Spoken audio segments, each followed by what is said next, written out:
Hey, this is Wilson. No Jason Wolf this week, as always. No Galvin's either. But as always, I'm with my two prestigious co-hosts, Jason Big Mitch Mitchell and Shane Christopher Murray. We're going to get into the. We want to keep this one nice and short because we just did an interview that you guys will love, and that'll be out.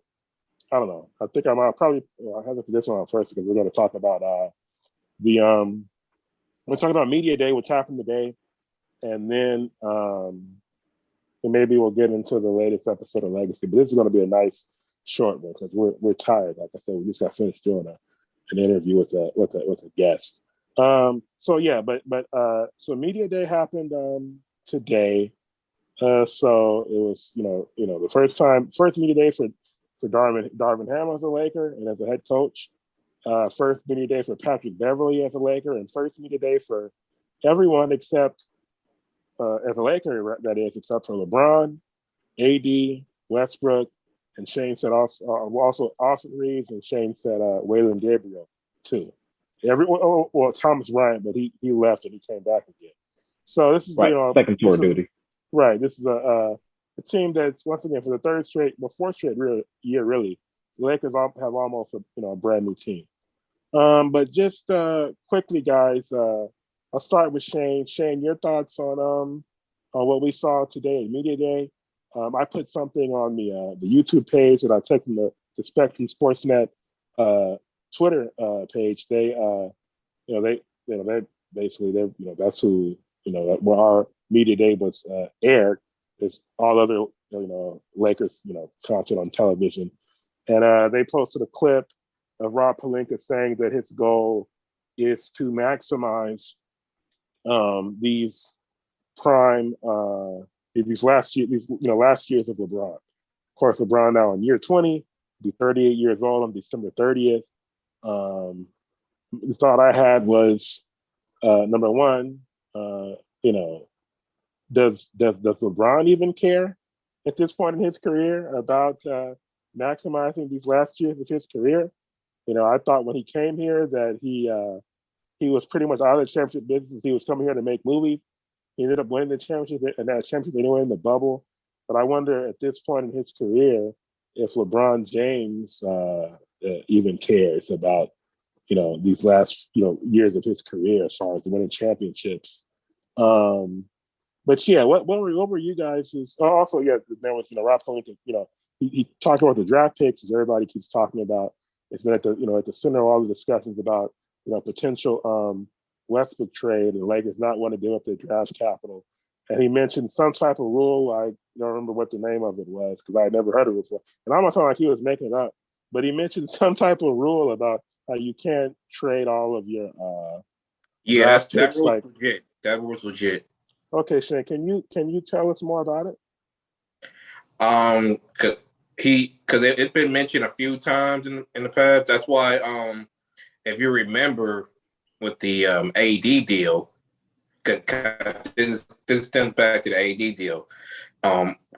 They gave like about 3 first-round draft picks at that time, and it was like because of so many draft picks they gave up at that time, they only allowed so many draft picks to trade. That's why they holding on to 2027, 2029 so hard, because once these draft picks are done, it's going to be a while before they still going to kind of have them coming in, but it's going to be a while before they replenish, because there's like a replenish time that has to go through. But also added to that, John Ireland said on the air today that he has a pretty good authority that the Lakers were willing to give the 2 first-round draft picks for either one of the Indiana deal or the Utah deal, but both teams were trying to fleece them, and they wanted more. So it's more of a Lakers tax going on as opposed to they just don't want to give up the first-round draft picks. Like these teams are trying to really deplete assets from more to it than just they hold on to picks. Okay. Mitch, what were your impressions of Lakers Media Day? Yeah, media day was. I mean, it was media day. It was cool. First time. Not first time, but it was really cool getting to see Patrick Beverly. Get his interviews in with the Spectrum Sportsnet crew. That was a fun interview. My goodness, sitting here watching his interview, he was, he obviously he told a story about Russ, him and Russ, and how Russ hooked his sister up with courtside tickets and everything like that. But yeah, what a fun interview! What a fun interview he'll probably be all season. Hopefully he doesn't cuss on air as much as he did during his media day interviews, because I was watching the interview and then he Right. let an F bomb fly at the first time, and I was just like, oh man, I was like, wait, he just let an F bomb fly? Watching it with Sheila, and she was like, he sure did. I was like, I like the way the season is starting already. I love it. I love it. Just free flowing, just letting F bomb flies everywhere. I love to see it. Darvin Ham's interview, they asked him directly. It was probably one of Shane Murray's homies. They asked him directly if Russell Westbrook would be starting, and Darvin Ham, he kind of danced around the question. His answer was something along the lines of, we've got a lot of guys here, that we're comfortable with, uh, and the players that play the hardest and some blow. I was like, man, hold on. What? First of all, why are you asking this question, Shane Murray's friend? And secondly, He's trying to keep it Darvin, competitive. But I see what you're saying. He's trying to keep it. Same Murray. nah, man, listen, and listen, I'll ask you like this: if they like, would you be asking the same question about LeBron? Oh, is Oh, is hell no. LeBron going to start? No. Okay. Are you going to ask that same question about Anthony Davis? Because Anthony No. Davis didn't have a good season last season that I remember. He was Those the are the only two worst spots that's 3-point shooter. secured. He was the worst 3-point shooter in the league. Anthony Davis did not have a good season last season, even when he was on the court. So if we're going to be disrespectful and ask that question about Russ, you need to go ahead and ask that question about Anthony Davis too, because he's been terrible ever since he won a ring, and his belly's full and he's not hungry no more. So don't ask that question about Russ if you're not going to ask that question about AD. It's disrespectful, and like I said last week, Shane, I'm not standing for it. That's not me, Not on my man. watch, man. Yes, I'm not hey, part of that. I'm not part of that group. I'm just letting you know, man. Hey, you better get the message out there. I'm not going Part to of that stand group. for it. Shane, I'm taking you and your buddies to task on I'm that. not part of that. Actually, LeBron brought me to thinking that maybe we giving up on the big three too soon. Because but Shane, I don't know if you heard him in his interview. He was like, they asked him, what do you think went wrong between the big three last season? And he was just like, we did just log enough minutes, because not only were they out and they couldn't play, they couldn't practice together either. Whose fault And is so that? it was already like not the best 100% fit. So if you're not getting games in and you're not practicing together, how the hell is it supposed to work? You know what I mean? So maybe, He needs to talk to his boy AD about that. but I'm saying like maybe get true. But I'm saying like they get them guys some practice time together. New coach, you know what I'm saying? You got younger, more athletic teammates now. Maybe the big three is actually a big three, and not with this the narrative of thinking like, oh, you need to get rid of Westbrook. Like, nah, you give this a chance, a little bit more time.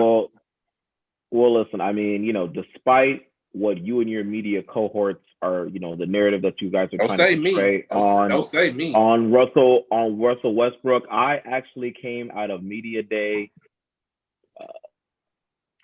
kind of hyped up. Actually, I saw all the interviews.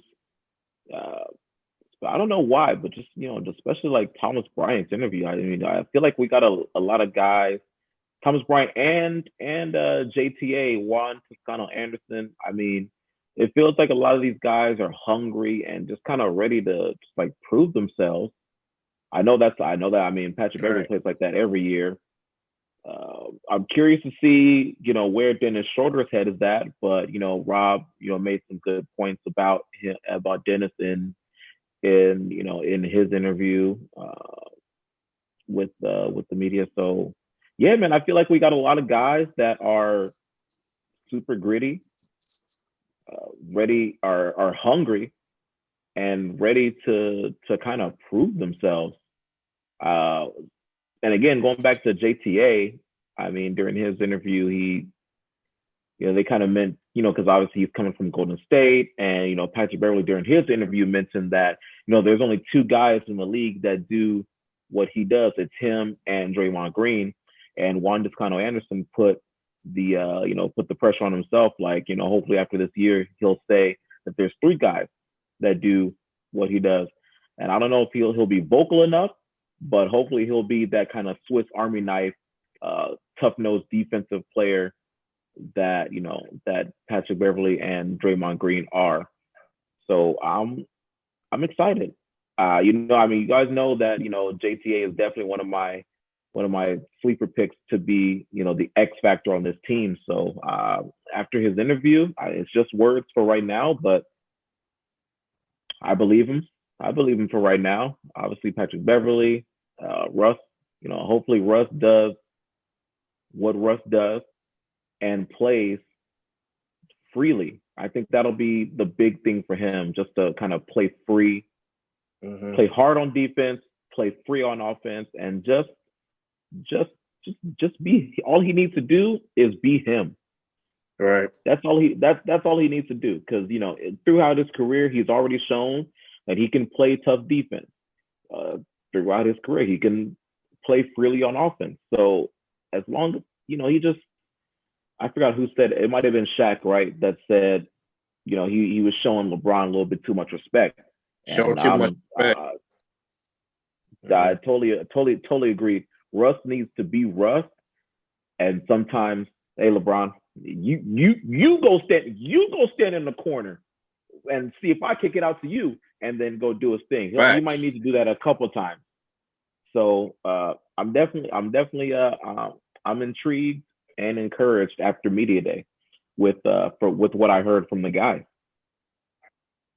Yeah, well, like I was and saying, for me, my sleeper pick is, go ahead, Shay.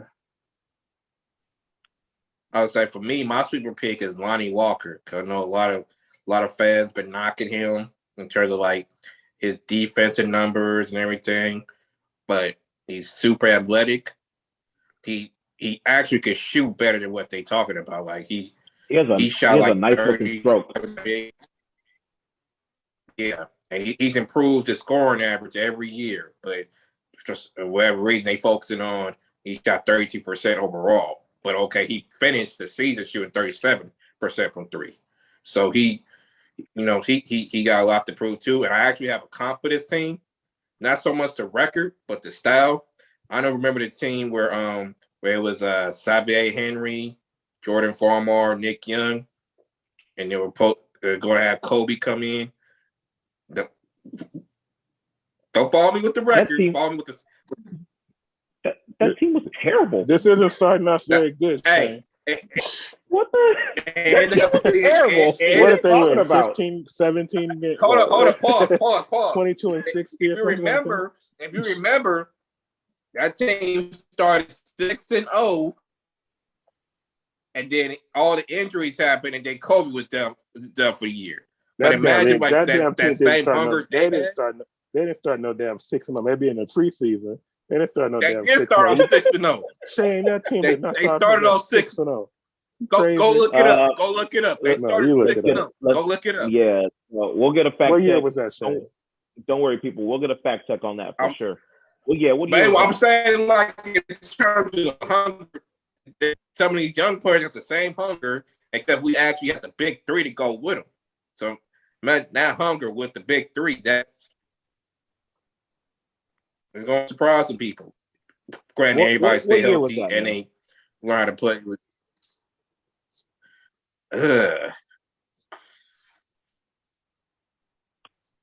Somewhere between 14 and 16. What year was it? Yeah. What year was I want to say Xavier Henry on the 2015. team? Looks like Mitch What is year? looking What? that up. I'm looking it up. What year? I'm looking up 2017 first. I don't know No, but why. he said Kobe was on the team, so it had to be between 2014 and 2016. Unless he just doesn't know what he's talking about. Ooh, true. That's No. always that's always a possibility. So What was the year Jordan Farmar came back?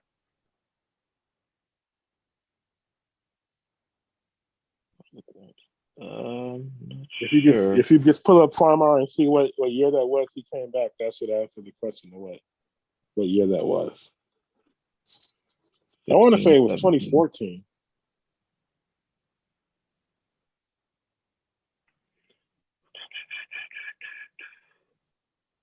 I see no Kobe, so it wasn't this season.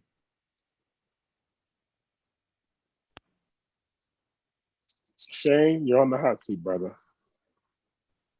Yeah, you're on the hot seat, man. We gotta fact check you. That's We per can't have usual. no more. You're just like, That's per well, usual. we can't have no more. We can't have no more your shenanigans around here. Yeah, that's per usual. Here's Kobe. No Xavier Henry. Kobe's last season.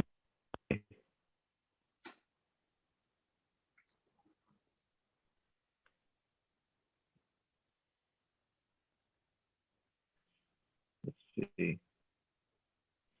The year before, 14-15.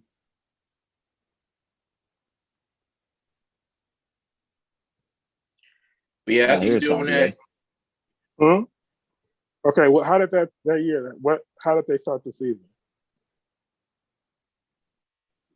I don't see Jordan Farmar though. Shane, you got your years mixed up, buddy. no, he was on that team. So right now I'm on 2014-2015, the 2015 Lakers.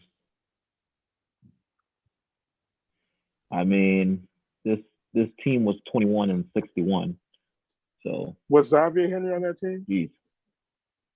Yeah, Xavier Henry was on this team. Was Jordan Farmer on the team? Jordan Farmar was not on this team. He must This is be on when the we had 2014. Jeremy Lin, sorry. Yes, he was. Shane, come on, brother. He must have been on the Right, 2014 I'm telling team. you, he was on the team. Okay, it was Xavier Henry, Nick Young, Jordan Farmar. Shane, Mitch just said, okay, what happened in 2014, Mitch? Either way, it doesn't matter what year it was. They didn't start 6-0. They started undefeated. Oh, what here we was go. undefeated? All the injuries happened. Okay. 2013-2014 Lakers, their record, they were 27-55. I see both Xavier Henry and Jordan Farmar on this team. Okay. We still had Powell. My gosh, look at this roster. Kent Bazemore, Steve Blake, a.k.a. the White Mamba, Marshawn Brooks, Kobe, Jordan Farmar, Powell, gosh, Elias Harris, Xavier Henry, Jordan Hill, Wesley Johnson, Lord have mercy, Chris Kaman. Oh, my gosh, Ryan Kelly. Oh, man, Ryan Kelly was supposed to be the second coming. Kendall Marshall, Jody Meeks, Stephen Nash, Robert Sacre, Sean How did Williams. How did they start the season, though? YGP. Okay, let me see. Let me go to the schedule and results. Let's see. Regular season. We just want to talk about the first 6 games? First 6 games. First 6 games, 3-3. Okay. At what point were they undefeated? Were they 1-0 or 0-2? At one point they were like 3-0. Oh, they were 1-0? They were 1-0. They were 1-0, then they lost the next 2. So Shane, that was your undefeated 1-0? Bitch, that reminds me when we were at Transfig and the girls like volleyball team or their basketball team, they won the first game. And Mr. Pratt, that was our principal, he got on the intercom and he said, the girls volleyball team is undefeated at 1-0. And me and Alpha Shane were like, what? How are you undefeated at 1-0? Come on, Shane. Exactly. You act like these guys came out the gate like the 2016 Warriors. Gangbusters. Yeah, what the heck? They were 1-0 and they lost the next two, Shane. What are you talking about? Whatever, man. What? How you just gonna say whatever, man? You just sat up here and lied again on the podcast. The man said they started 6-0. 6-0. I was like, come on, Shane. We all remember those teams, brother. Man, those teams were like, there was a lot of optimism, but yeah, I mean, the teams just ended up terrible. And yes, there were injuries for sure. Because when Chris Kaman was on the team, that famous picture of him just laying down on the bench because we didn't have no damn reserves. So yeah, the injuries definitely played a big part. But what was left of those teams was terrible. It is what it is. Unfortunately, we wasted those last years of Kobe's career. Who knows? Maybe if they would have put a better team around him, who knows? Maybe we squeak out one more championship for Kobe, or at least a playoff. Like that, Tony killed that. Real quickly, 5 minutes here at the end. What thoughts on episode 8? I haven't watched yet of the Hulu docuseries. Well, as you can tell by my handle today, thank you, Kwame Brown. Always and forever, Kwame Brown was a vital piece of the Pau Gasol trade. That obviously led to 2 more championships. So yeah, they get into Pau coming. They get into a lot of Jimmy Butt. So that's what I was talking about with Jake earlier. It's just, or maybe he mentioned it, or I don't know who mentioned it actually. But either way, they got into a lot of stuff about Andrew Bynum, and that's what I was talking about. My comment about Jeannie and Jimmy, their tension and how it's been building each episode, and it kind of, the tension doesn't start, but this is one of the moves that one of the first moves that Jimmy just really put his stamp on is drafting Andrew Bynum straight out of high school. Mm-hmm. We learned that from the beginning the Lakers knew that he was gonna break down. They say it in the episode. The Lakers knew when they drafted him that he had a bad skeleton. Mm-hmm. Who has a bad skeleton? Apparently Andrew Bynum, but my goodness, yeah. So, but Jimmy, apparently in his mind, he saw him for 5 minutes in the high school All-American game, and he was hooked. And he stuck to his guns on that one.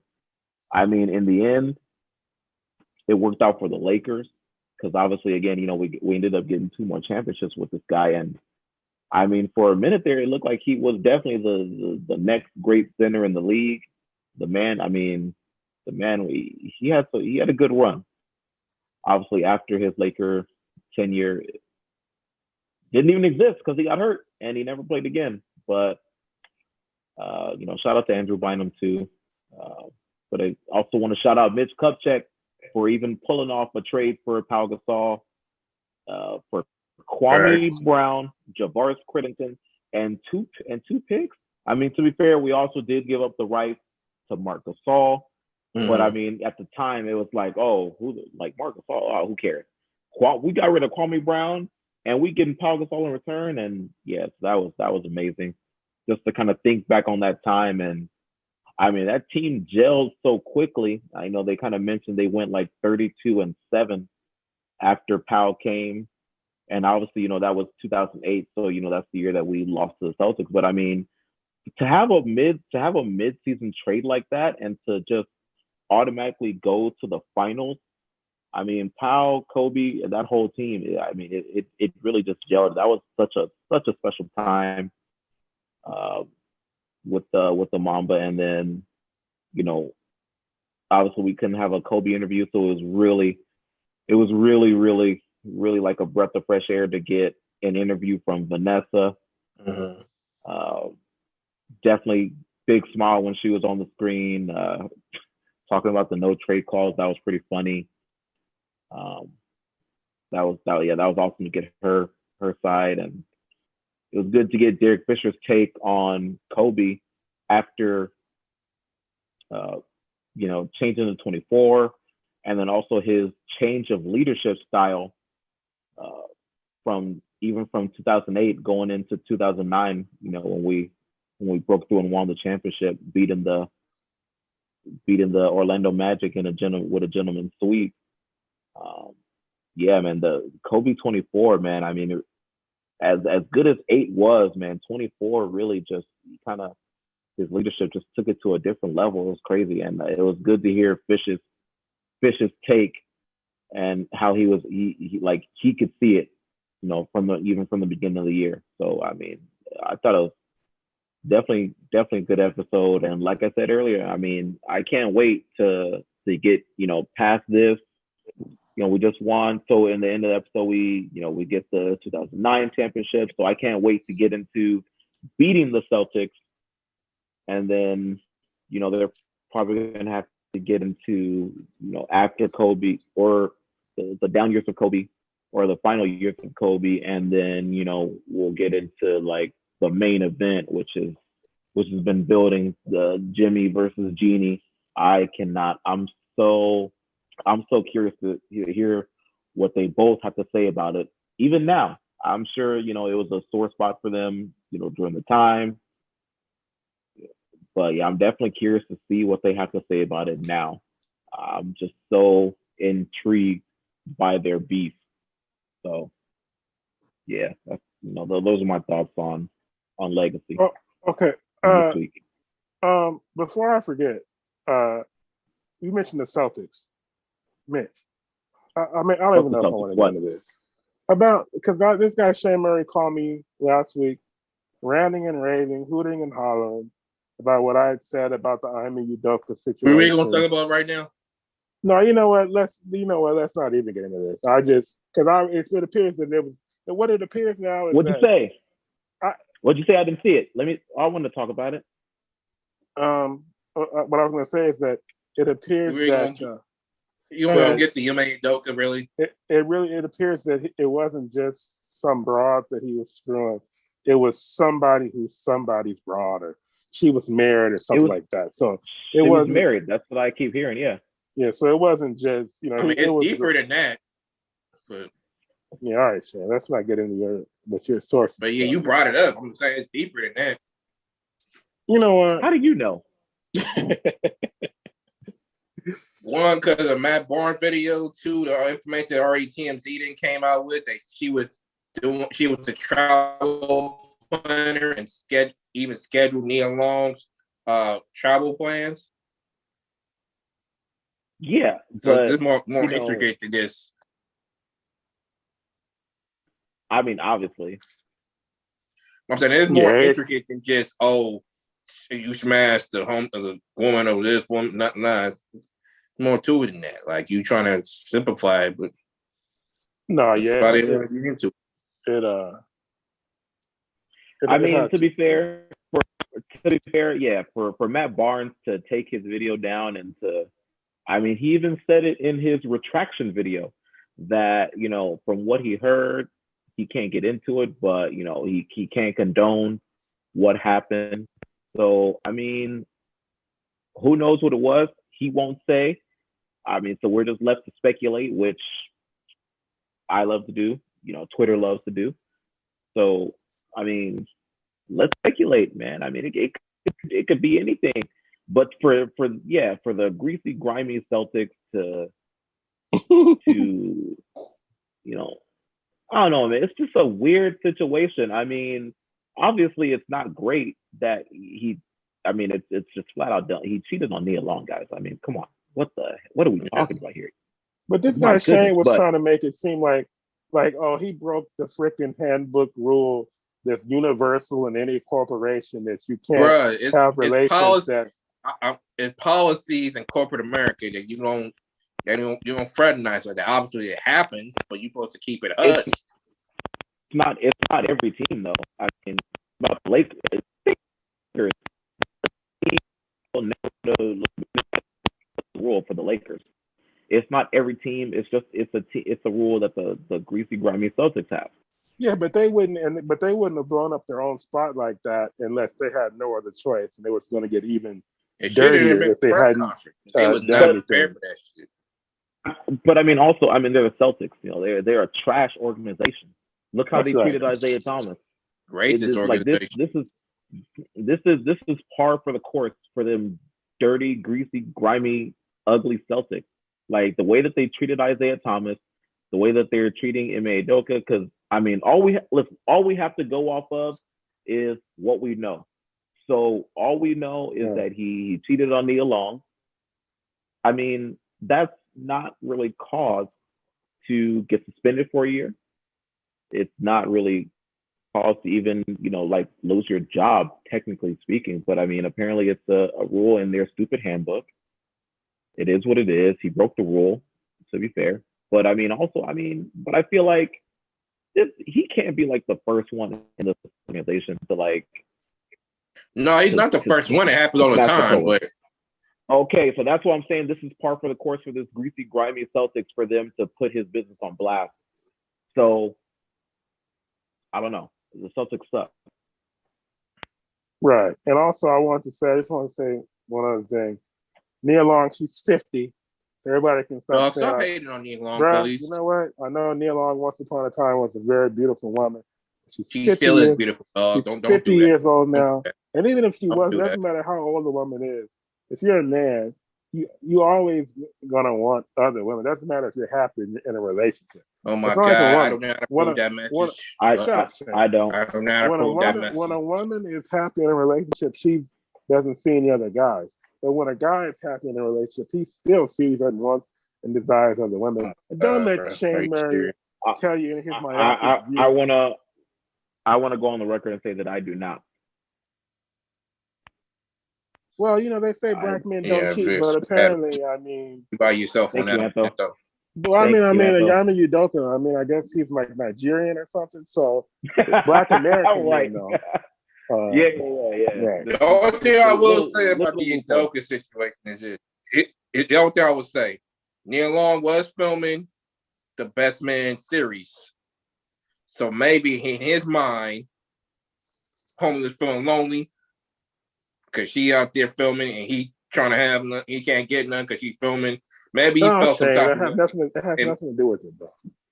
I'm just saying that's man always wants. I wouldn't do it, but that's what I'm saying. Like that only, but Shane, I wouldn't do it. But shut your mouth, man. A man always wants variety. Nigga, you don't need to shut up. You don't want to put this he-man woman hater shit. Don't do that, man. All right. That's it. Like I said, we're keeping it short. We're keeping it short this one, so I'm gonna call it. We're out of time right now. Yeah, we're out of time right now already. On this alfalfa shit. Listen, well, sorry, man, but I know Herbert wanted to get his thoughts on legacy, and definitely he wanted to speak a little bit about Ime Udoka. He just hit. Oh, I'll text him right now. So apologies. Our apologies once again go out to Herbert. We ran out of time, man. Sorry, Herbert. Maybe one day. All right. So before we get out of here, just a reminder. Just a few reminders. If you're watching this on YouTube, hit that subscribe button next to the Complete Lakers podcast. If you prefer the audio version, remember to rate, review, and subscribe to the show on Apple Podcasts. The show is also on Anchor, Spotify, Google Podcasts, Stitcher, iHeartRadio, and every other major podcatcher. Make sure to follow the show on Twitter and Instagram at TC Pod Network and to like it on Facebook. Just search for the Complete Lakers podcast. Finally, send feedback and mailbag questions to CompleteLakersPodcast@gmail.com. We are